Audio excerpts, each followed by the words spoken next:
Dalam nama Bapa dan Putra dan Roh Kudus. Amin.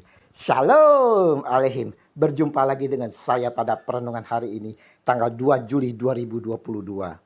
Berpuasa untuk bertobat. Bacaan liturgi hari ini diambil dari Nubuat Amos 9 ayat 11 sampai dengan 15 dan Injil Matius 9 ayat 14 sampai dengan 17. Saudaraku yang terkasih, salah satu untuk kembali kepada Allah adalah dengan pertobatan. Dan salah satu menjalani pertobatan adalah dengan berpuasa.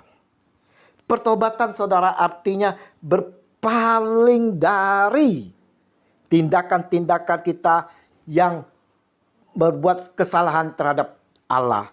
Tindakan orang berdosa untuk berbalik kepada Allah setelah Roh Kudus meyakinkan dia atas dosanya. Tindakan ini membawa perubahan di dalam pikiran, sikap, dan kehidupan orang berdosa itu sebagai akibat dari pekerjaan iman yang menyelamatkan melalui penebusan yang membenarkan dia. Saudaraku, dalam pertobatan sebaiknya dilakukan melalui berpuasa. Berpuasa sebagai salah satu tanda penyangkalan diri kita dan tanda mempersatukan sedikit pengorbanan dengan pengorbanan Yesus di kayu salib dengan silih dosa demi mendoakan keselamatan diri kita juga keselamatan dunia. Orang Yahudi berpuasa di hari Senin dan Kamis, saudara. Namun pada masa Yesus, saudara, para murid tidak melakukan puasa seperti yang dilakukan oleh orang-orang Yahudi. Ini menjadi alasan kritikan bagi para murid Yohanes. Di dalam Injil hari ini dikatakan oleh para murid Yohanes sebagai kritikannya.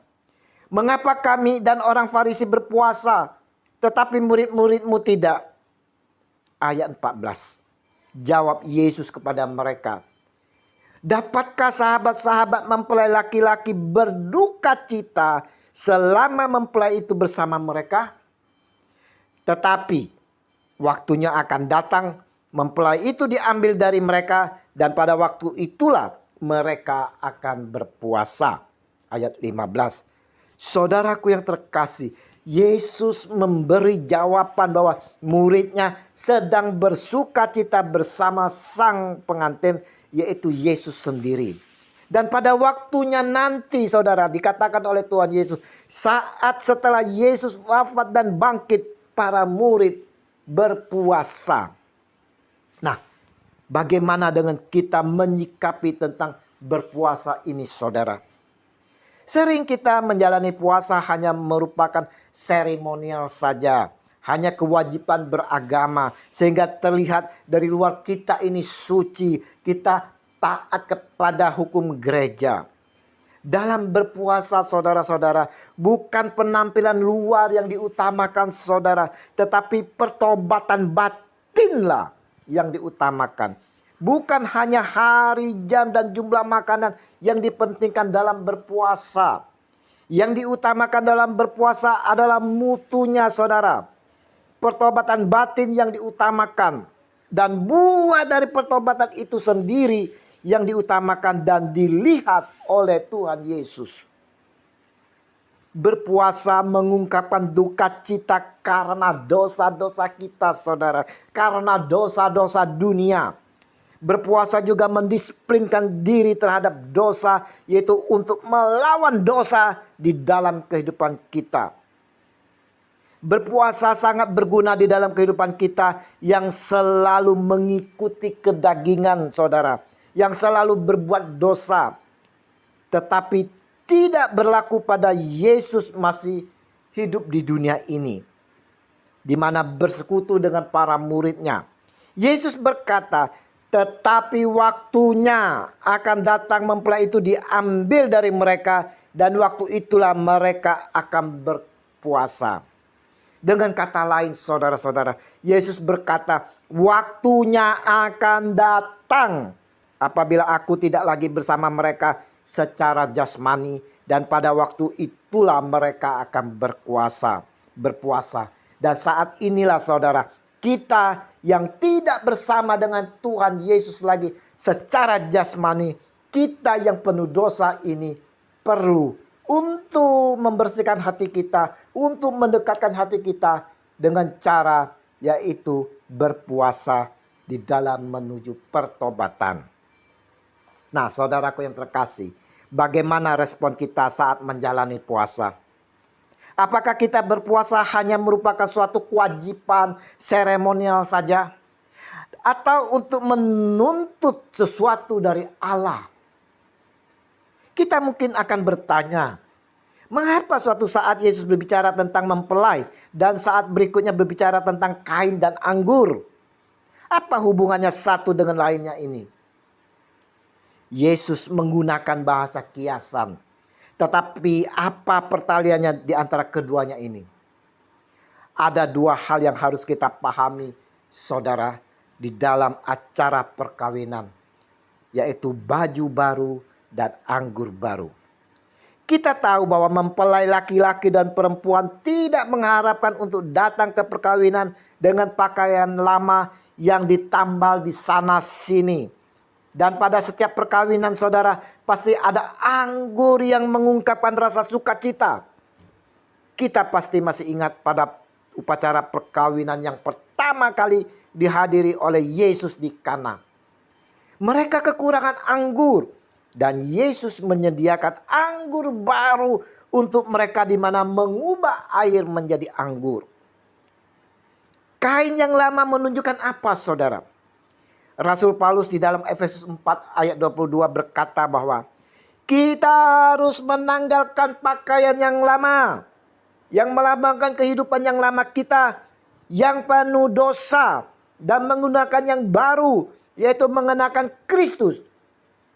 Dengan kata lain, menjadi orang Kristen bukan berarti menambalkan beberapa cerita Injil kepada manusia lama itu. Bukan berarti menambahkan sedikit iman kepada karakter dan sifat kita yang lama itu. Menjadi seorang Kristen berarti kita mau ada perubahan. Perubahan total yang menyeluruh di dalam kehidupan kita. Meninggalkan manusia lama kita yang penuh kekotoran, penuh dosa, dan mengenakan manusia yang baru yang bercerminkan berkarakter Tuhan kita Yesus Kristus. Inilah yang dikatakan oleh Paulus di dalam 2 Korintus 5 ayat 15 sampai dengan 17. Menjadi seorang Kristen berarti menjadi suatu ciptaan baru. Menjadi seorang Kristen kita harus dapat menjadi manusia baru seutuhnya. Melalui manusia baru inilah kemuliaan dan kuasa Yesus diperlihat. Yang mana lebih menakjubkan? Mengubah air menjadi anggur atau mengubah seorang berdosa menjadi seorang kudus? Kedua-duanya mengherankan. Tapi mengubah seorang yang berdosa menjadi seorang kudus jauh lebih berarti, saudara. Perubahan air menjadi anggur dimaksudkan untuk mengacu kepada perkara yang jauh lebih berarti dan lebih penting, yaitu perubahan seluruh karakter di dalam kehidupan kita. Jadi saudara-saudaraku yang terkasih, intinya di dalam Injil hari ini, kita semua diajak untuk merenungkan. Untuk apa kita berpuasa? Kita mau diajak untuk merefleksikan diri kita. Berpuasa untuk pertobatan dan berusaha untuk menjadi ciptaan baru. Semoga apa yang kita lakukan dalam berpuasa berkenan di hadapan Tuhan kita. Kita dibersihkan dari dosa. Dan kita mau dengan sungguh-sungguh berubah menjadi manusia baru, ciptaan baru. Dengan meninggalkan segala perbuatan dosa-dosa kita. Dan kita mau dibimbing oleh Roh Kudus untuk menjadi manusia baru. Untuk menjadi kesempurnaan serupa dengan Kristus Tuhan kita. Tuhan kami, Yesus Kristus, curahkanlah kasih-Mu yang besar di dalam kehidupan kami. Tuntunlah senantiasa kami dengan kuasa Roh Kudus-Mu, agar kami dapat selalu memperbarui hidup kami menjadi ciptaan baru dengan menjauhi manusia lama kami. Dan tuntunlah kami ya Roh Kudus, agar kami dapat hidup serupa dengan Engkau, Tuhan kami Yesus Kristus, kini dan sepanjang segala masa. Amin. Dalam nama Bapa dan Putra dan Roh Kudus. Amin. Shalom Alaikum. Selamat berakhir pekan, selamat bersukacita di dalam Tuhan bersama keluarga.